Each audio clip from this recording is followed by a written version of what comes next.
Most people will never be dangerous. Not dangerous in the way the world fears. Not dangerous in the way that makes rooms go quiet when you walk in. Not dangerous in the way that makes enemies rethink their moves before they even make them. They'll spend their entire lives reacting, chasing, pleading, hoping someone gives them a seat at the table. And they'll call that living. But you're here, which means something in you already knows that's not enough. Machiavelli didn't write The Prince for the weak. He wrote it for those rare few who are willing to see the world as it actually is, not as they wish it were. Cold, calculated, governed not by fairness, but by power. The untouchable man is not born. He is built, forged in silence, sharpened by discipline, tempered by detachment. And the process begins with one brutal truth: you are distracted. And distraction is making you weak. Every notification, every argument you entertained, every person whose opinion you allowed to live rent-free in your head, all of it is stealing from you. All of it is chipping away at the version of you that could have been feared. That version of you doesn't chase attention. He doesn't beg for approval. He doesn't explain himself. He moves in silence and lets his results detonate like a bomb. Drop dangerous focus in the comments right now, because what comes next will rewire how you operate forever. Number 2, the architecture of focus. Understand something most men will never admit. Focus is not a habit. Focus is not a morning routine. Focus is not a productivity hack you find in a self-help book written by someone who has never truly suffered, never truly sacrificed, never truly sat alone in darkness and chosen to keep building anyway. Focus is a weapon, and like every weapon, it must be forged, maintained, and wielded with cold intention. Machiavelli understood that the man who controls his attention controls his destiny, because attention is the currency of the mind. Where you spend it determines what you build. Where you waste it determines what destroys you. Most men scatter their attention like beggars throwing coins, a little here, a little there, wondering why they never accumulate anything worth having. They give their focus to people who don't deserve it, to arguments that don't serve them, to distractions that were deliberately engineered to keep them small, keep them consuming, keep them dependent. The untouchable man operates differently. He treats his attention like a sniper treats his ammunition, deliberately, precisely, and never without purpose. He decides before the day begins where his mental energy will go. He builds walls around his working hours that no person, no notification, no emotional disturbance can breach. He understands that every time he allows something unworthy to capture his attention, he is handing over a piece of his power. And a man who gives away his power in pieces will one day find himself with nothing left. This is where discipline enters. Not the soft, motivational poster version of discipline. Real discipline. The kind that operates when motivation is dead, when the environment is hostile, when every weak part of you is screaming to stop. That discipline is built through one thing only: repeated refusal. Refusing comfort, refusing distraction, refusing the slow poison of mediocrity dressed up as relaxation. You want to become untouchable? Then guard your focus like it is the most valuable thing you own. Because it is. Number 3, the power of detachment. Now we enter the territory most men are too afraid to explore. Detachment. Not indifference, not coldness for the sake of cruelty, but the deliberate, disciplined severing of your emotional dependency on outcomes, on people, on validation, on anything external that has been quietly holding your power hostage without you even realizing it. Machiavelli warned us centuries ago. He said, "The man who depends on others for his strength will always be vulnerable." Always. Because anything you need, someone can take. Anything you crave, someone can weaponize against you. The moment people sense your attachment to their approval, to a specific outcome, to a relationship, to a result, they have found your weakness. And in a world governed by power, weakness is an invitation. It tells the world exactly where to strike. The untouchable man has no such invitation. He operates from a position of radical internal sufficiency. He wants things, deeply, intensely, but he does not need them. That single distinction is the difference between a man who can be manipulated and a man who cannot be touched. When you need nothing from the outside world to feel complete, the outside world loses all leverage over you. No one can threaten what you don't depend on. No one can seduce you with what you've already released. This is not emptiness. This is architecture. You are not removing desire. You are removing desperation. You are not becoming cold. You are becoming unbreakable. There is a profound difference between a man who is numb and a man who is grounded. Numbness is weakness dressed as strength. Groundedness is the real thing, calm, immovable, dangerous in its stillness. Practice detachment from praise. Practice detachment from criticism. Practice detachment from the need to be understood, to be liked, to be chosen. Do the work whether or not anyone is watching. Build in silence. Move without announcement. Drop iron detachment in the comments right now. Because the man who masters this becomes impossible to control and impossible to stop. Number 4. Discipline as identity. Let me tell you what separates the man who talks about power from the man who actually possesses it. It is not intelligence. It is not talent. It is not even strategy. It is discipline, but not discipline as an action. Discipline as an identity. Discipline so deeply embedded into the architecture of who you are that breaking it feels like betraying yourself. That is the level we are building toward. That is the threshold most men never cross, because they treat discipline like a tool they pick up when motivated and put down when uncomfortable. That approach will never produce an untouchable man. It will only produce a man who is occasionally impressive and permanently inconsistent. Machiavelli understood that the prince who rules himself first will always be more dangerous than the prince who only rules others. Self-mastery is the foundation of all external power. Every empire ever built, every legacy ever carved into history, every man who ever made the world bend to his will, began not with domination of others, but with absolute, ruthless domination of himself, his impulses, his fears, his appetite for comfort, his addiction to approval. He conquered the internal battlefield first. And that internal victory is what made every external victory possible. Real discipline means you show up when you feel nothing. You execute when the environment gives you every reason to quit. You maintain your standards when no one is watching, when no one is clapping, when the results are not yet visible, and faith in the process is the only thing keeping you moving. That is not motivation. Motivation is a guest that visits occasionally and leaves without warning. Discipline is the permanent resident. It does not negotiate. It does not take days off. It does not care about your mood, your circumstances, your excuses, or your feelings. It simply demands that you perform, and it rewards those who comply with a version of themselves that the undisciplined world cannot compete with. Here is what nobody tells you about discipline at this level. It begins to feel like armor. Every day you choose it over comfort, you add another layer. Every time you refuse to quit, you reinforce a belief in yourself that no external validation can create and no external attack can destroy.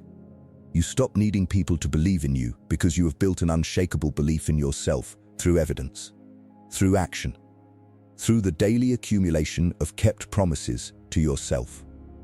That is identity-level discipline.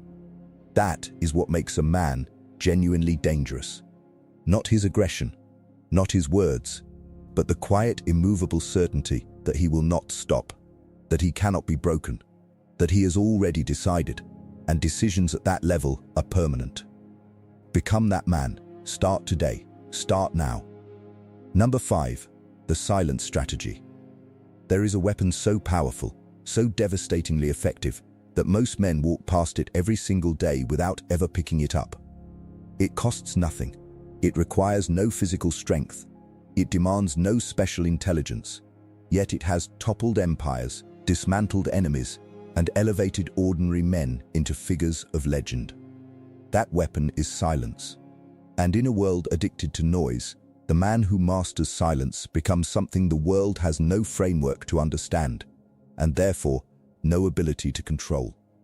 Machiavelli wrote that the wise man does not reveal all that he knows, all that he feels, or all that he plans. He understood something that the loud, the reactive, and the emotionally transparent will never grasp. That information is power, and every word you speak unnecessarily is power being surrendered.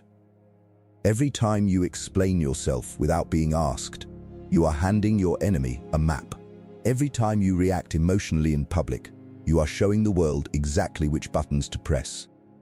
Every time you announce your plans before they are complete, you are inviting interference, competition, and the subtle sabotage of people who smile at your face and resent your progress in private. The untouchable man speaks with precision and purpose. He does not fill silence with noise, because silence makes him uncomfortable. He has trained himself to sit inside silence the way a predator sits inside stillness, patient, aware, conserving energy, waiting. He understands that the man who speaks least in a room is often the man being studied most. There is a gravitational pull to controlled silence. It signals depth. It signals security. It signals that this man has no need to perform for your approval. No need to fill every gap in conversation with the sound of his own voice. No desperate hunger to be seen or heard or validated. That signal alone repositions you in every room you enter. But the silent strategy goes deeper than just speaking less. It means withholding your reactions. It means refusing to give people the emotional feedback they are fishing for when they test you, provoke you, or attempt to destabilize you. When someone expects anger and receives calm, they are disarmed. When someone expects defensiveness and receives stillness, they are confused. Confusion in your enemy is one of the most powerful positions you can create. An enemy who cannot read you is an enemy who cannot predict you. An enemy who cannot predict you is an enemy who cannot prepare for you. And an enemy who cannot prepare for you has already lost. Practice this. When something provokes you, pause. When someone disrespects you, go quiet. Not because you are weak, not because you are afraid, but because you are calculated, because you understand that the response you give in the heat of emotion will always be inferior to the response you deliver from a position of cold, composed power. Let them interpret your silence. Let them fill the void with their own anxiety. Let them wonder what you are thinking, what you are planning, what you are capable of. That wondering is control. That uncertainty is dominance. Drop silent power in the comments right now. Because the man who controls his tongue controls the room, and the man who controls the room controls the outcome. Silence is not emptiness. Silence is loaded. Number 6. Emotional invincibility. This is the section that will separate the men who are merely disciplined from the men who become truly untouchable. Because focus can be trained. Discipline can be built. Silence can be practiced. But emotional invincibility, the ability to remain psychologically immovable while the world around you burns, pressures, manipulates, and attempts to destabilize everything you have built, that is the rarest quality a man can possess. And it is the quality that every truly powerful figure in history has carried as his most lethal weapon. Understand this clearly. The world will test your emotions before it tests anything else. Before it tests your intelligence. Before it tests your strategy. Before it tests your strength. It will come for your emotional stability first, because that is the fastest route to your compliance, your surrender, your collapse. People, circumstances, failures, betrayals, they all arrive at the door of your emotions first. And if that door swings open easily, if you are the kind of man who can be destabilized by a comment, a setback, a rejection, or a betrayal, then you are not untouchable. You are a liability to yourself. You are a target, wearing the costume of a man. Machiavelli studied power with surgical precision, and what he observed was devastating in its clarity. The men who fell, the rulers, the commanders, the strategists, rarely fell because their enemies were smarter. They fell because their enemies found the emotional crack and exploited it without mercy. Pride, jealousy, the need for love, the fear of humiliation. These were not weaknesses of the mind, they were weaknesses of unguarded emotion. And once an enemy locates that crack, he does not attack it once, he returns to it repeatedly, pressing harder each time, until the structure collapses from the inside. The untouchable man has sealed those cracks. Not by suppressing emotion, suppression is a temporary wall that eventually explodes, but by processing emotion with ruthless honesty in private, extracting the intelligence from it, and then releasing it before it becomes a liability in public. He feels everything, the anger, the pain, the disappointment, but he refuses to be governed by any of it. He uses emotion as data, not as direction. He asks what this feeling is telling him, extracts the strategic information, and then makes his move from a place of cold clarity rather than hot reaction. This is emotional invincibility. It is not the absence of feeling. It is the absolute mastery of how feeling translates into behavior. The invincible man cries in private and walks into the room composed. He rages in solitude and sits across from his enemy calm. He grieves in silence and continues building without missing a single day. The outside world sees only the surface, steady, unreadable, dangerously composed. They have no idea what fires burn underneath, because he has built a wall between his internal world and his external presentation that nothing can breach. And here is the dark truth about emotional invincibility that nobody in the self-improvement world wants to say out loud. When people cannot destabilize you emotionally, they become afraid of you. Not because you are aggressive, not because you are loud, but because they have run out of tools. Every manipulation tactic in human psychology relies on emotional vulnerability as its entry point. Remove that entry point, and the manipulator stands in front of you completely disarmed, completely exposed, realizing with quiet terror that they have no power here. That realization changes the dynamic of every relationship, every negotiation, every confrontation in your favor, permanently. You want to be untouchable? Guard your emotional state like it is the throne room of your empire. Let no one enter uninvited. Let no chaos sit at your table. Let no person's behavior determine the weather inside your mind. Drop emotionally invincible in the comments right now, because the man who owns his emotions owns the room, owns the outcome, and ultimately owns his destiny. Number 7. The dark power of absence. Most men are obsessed with presence. They want to be seen, heard, acknowledged, included. They believe that visibility equals value. They believe that the more they show up, the more they speak, the more they insert themselves into every conversation and every situation, the more powerful they become.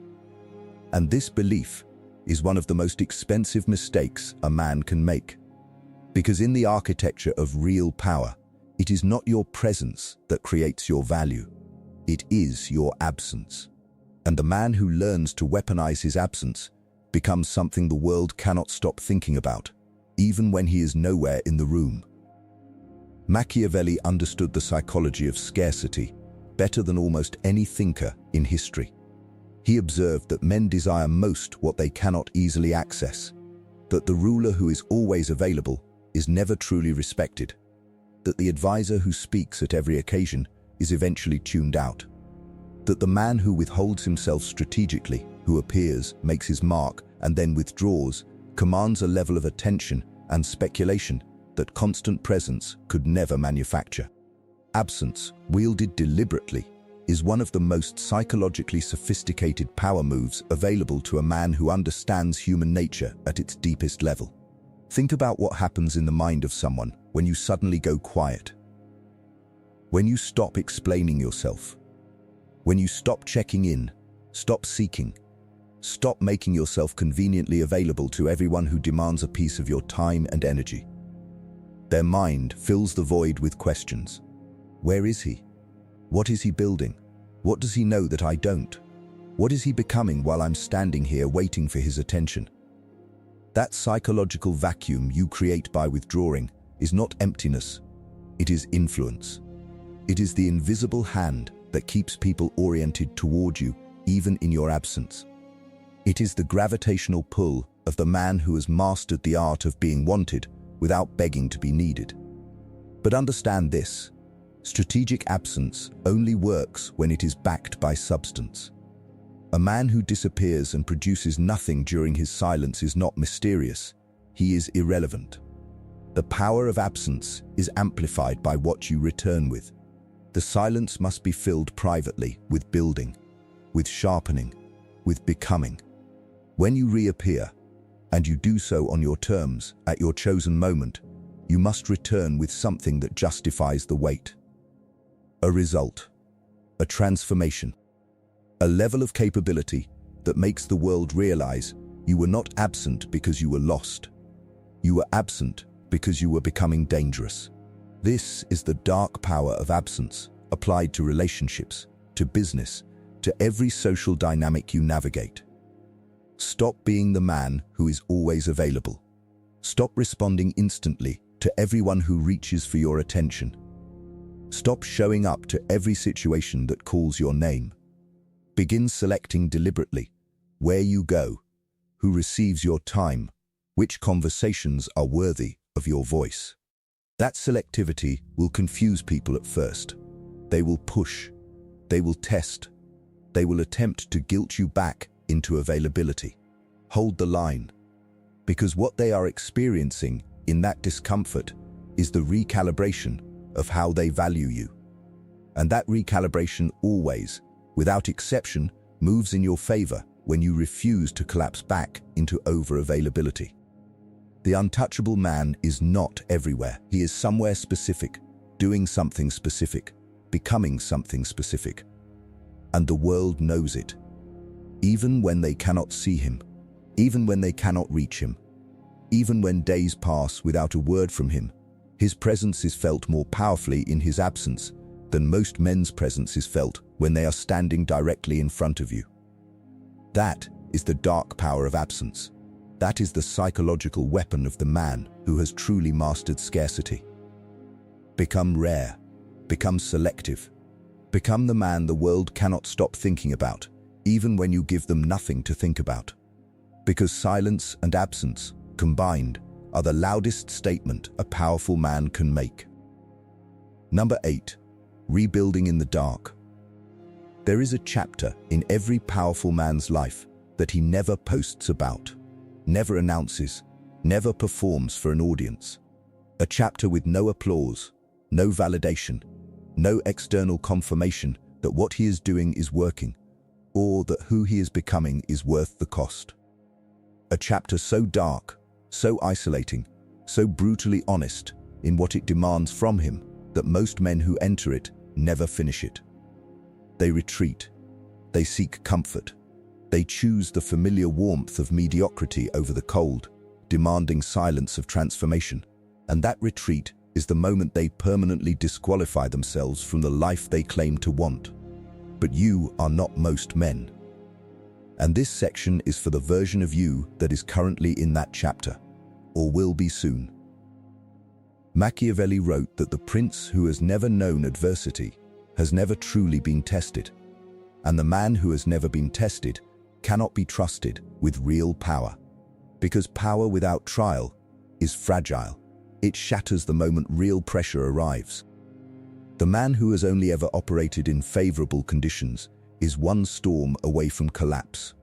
But the man who has built in darkness, who has continued to move, to plan, to sharpen himself during periods of loss, betrayal, failure, and isolation, that man carries a different kind of strength, a kind that cannot be manufactured in comfort, a kind that can only be forged in the specific heat of difficulty, endured without surrender. Rebuilding in the dark means continuing when the results are invisible. It means executing your discipline on the days when you feel completely broken. It means maintaining your standards when your environment is chaotic, when your resources are limited, when the people around you have either abandoned you or are actively working against you.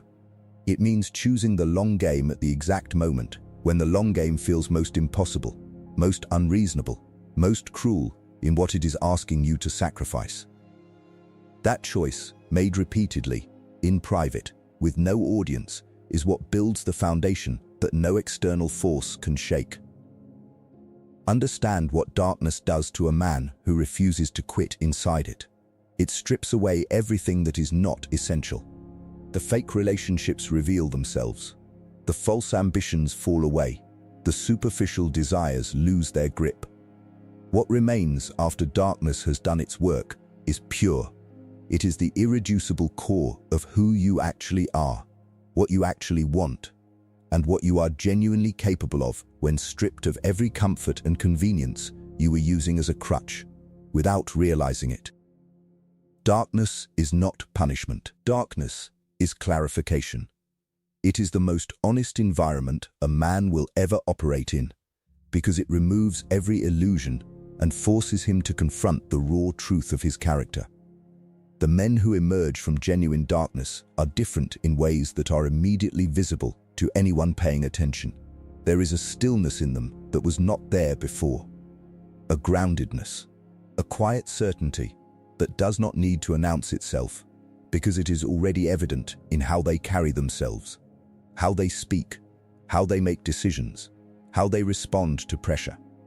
They have been tested at the level that most men never reach, and they did not break. That survival, that refusal to collapse, writes itself permanently into their identity. It becomes the bedrock of an unshakable self-belief that no future adversity can fully erode. So if you are in the dark right now, if you are in the chapter with no applause, no visible results, no one around who understands what you are building or why you are sacrificing what you are sacrificing, hear this clearly. You are not losing. You are being constructed. Every day you continue in that darkness is a day the man you are becoming grows stronger, sharper, more dangerous, more capable, more untouchable than the version of you that existed before the darkness arrived. Do not rush the process. Do not beg for the lights to come back on before the work is done. Stay in it. Build in it. Become in it. Drop built-in darkness in the comments right now. Let me know you are in the process. Let me know you understand that the dark chapter is not the end of your story. It is the beginning of your most dangerous version. Number 9. The untouchable mindset.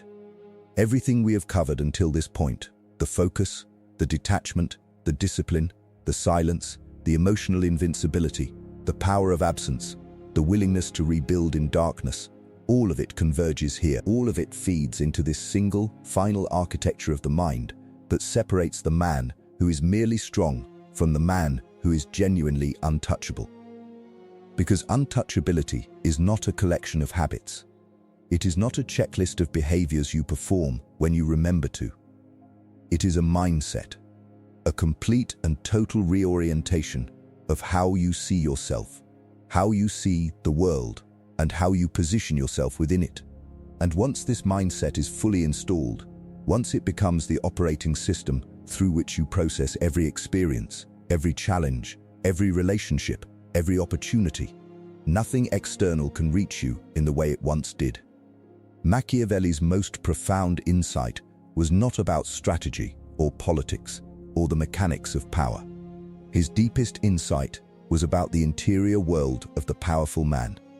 He observed that the truly formidable figures of history were not those with the most resources or the most allies. They were those whose internal world was so ordered, so disciplined, so completely under their own governance, that external chaos could not find a foothold inside them. They had built a mental fortress, not a wall that kept the world out in fear, but a structure so solid, so deliberately architected from the inside, that the world's attempts to destabilize it simply had nowhere to land. The untouchable mindset begins with a decision that most men are too comfortable to make. The decision that you are solely responsible for everything in your life, your results, your emotions, your responses, your trajectory. No blame, no victimhood, no transferring of your power to circumstances or people or systems that wronged you. Total ownership. Brutal, uncompromising, liberating ownership of your reality. Because the moment you stop looking outward for the cause of your condition, you reclaim the power to change it. And a man in full possession of his own power is a man the world cannot manipulate, cannot redirect, and cannot stop. The untouchable mindset means you compete with no one but the man you were yesterday. You are not watching what others are building. You are not measuring your progress against timelines that were never yours. You are locked into your own lane with a focus so narrow and so intense that the noise of comparison, envy, and external judgment simply cannot penetrate it. Other men's success does not threaten you. Other men's opinions do not move you. Other men's timelines do not pressure you.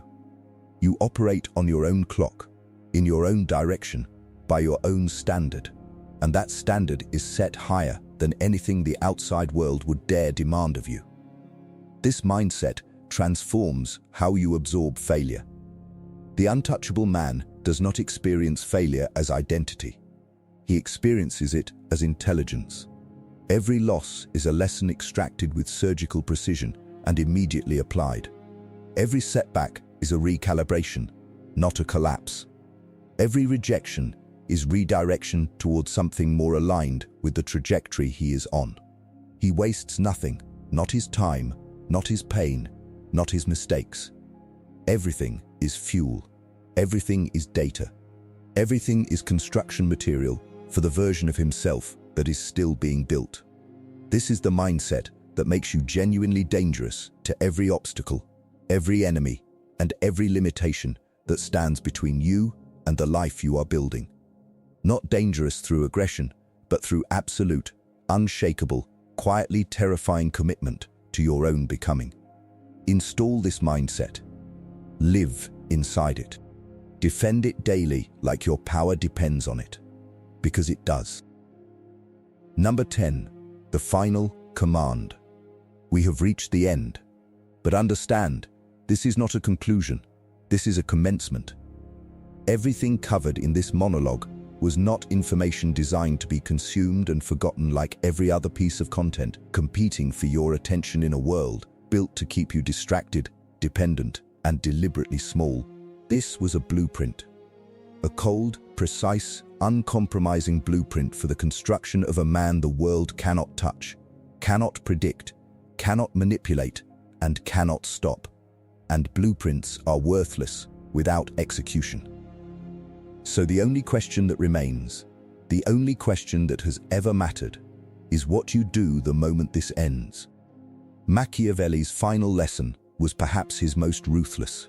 He said that the distance between the man who knows and the man who acts is where most men die, not physically, but in every way that matters. They die in potential never activated, in power never claimed, in the version of themselves that existed as a possibility but never made the transition into reality, because knowing felt close enough to doing, and comfort felt close enough to progress. Do not be that man. That man is everywhere. That man is the majority. And the majority, as Machiavelli understood with devastating clarity, never inherit power. They simply watch it from a distance and call it luck when someone else claims it. You now carry something most men walking this earth do not possess. You carry the framework. The cold, Machiavellian, psychologically precise framework for building focus that cannot be broken, detachment that cannot be exploited, discipline that cannot be negotiated with, silence that speaks louder than noise, emotional invincibility that disarms every manipulator, absence that creates, irresistible gravitational pull, darkness that forges rather than destroys, and a mindset so locked, so grounded, so ferociously committed to your own becoming that the world has no weapon powerful enough to stop your trajectory. But carrying a framework means nothing if you treat it like a trophy. Most men collect insights the way others collect possessions, proudly, passively, without ever putting them to use. They watch videos like this one, feel the fire ignite somewhere deep in their chest, and then walk back into the same patterns, the same distractions, the same conversations, the same version of themselves that existed before the fire was lit. And slowly, quietly, without even noticing, the fire dies. Not because it was weak, but because it was never fed with action. Insight without action is the most expensive form of self-deception available to a man. It gives you the feeling of progress while delivering none of the results. So feed the fire. Today. Immediately. With one decision, one boundary, 1 hour of focused work, one silence maintained where noise would have been the easier choice. Start so small, it feels almost insulting to your ambition, and then build from there with the consistency of a man who has already decided that stopping is not an option. The framework only activates through one thing: action. Daily, relentless, unannounced action taken in the direction of the man you have decided to become. Not tomorrow. Not when conditions improve. Not when motivation arrives like a welcomed guest. Now. Today. In this moment, with whatever you have, from wherever you are. The untouchable man does not wait for permission. He does not wait for perfect conditions. He moves, and the world rearranges itself around his momentum. This is your final command. Go silent. Go focused. Go build the version of yourself that makes everything you once feared completely irrelevant. Let your results be your announcement. Let your transformation be your loudest statement. Let the world wonder what happened to the man they thought they knew, and let the answer be visible in everything you become. Drop "I am untouchable" in the comments right now. Claim it, own it. Let every person watching this channel know that you have made the decision. Let that comment be the first act of the man you are becoming. Public, committed, irreversible. And if this monologue reached something deep inside you, if it lit something in you that refuses to go back to sleep, then hit that like button, subscribe to Machiavellian Mind, and turn on notifications. Because what is coming next will go even deeper. The prince who stops learning, stops winning. The man who stops building, stops becoming. And you are just getting started.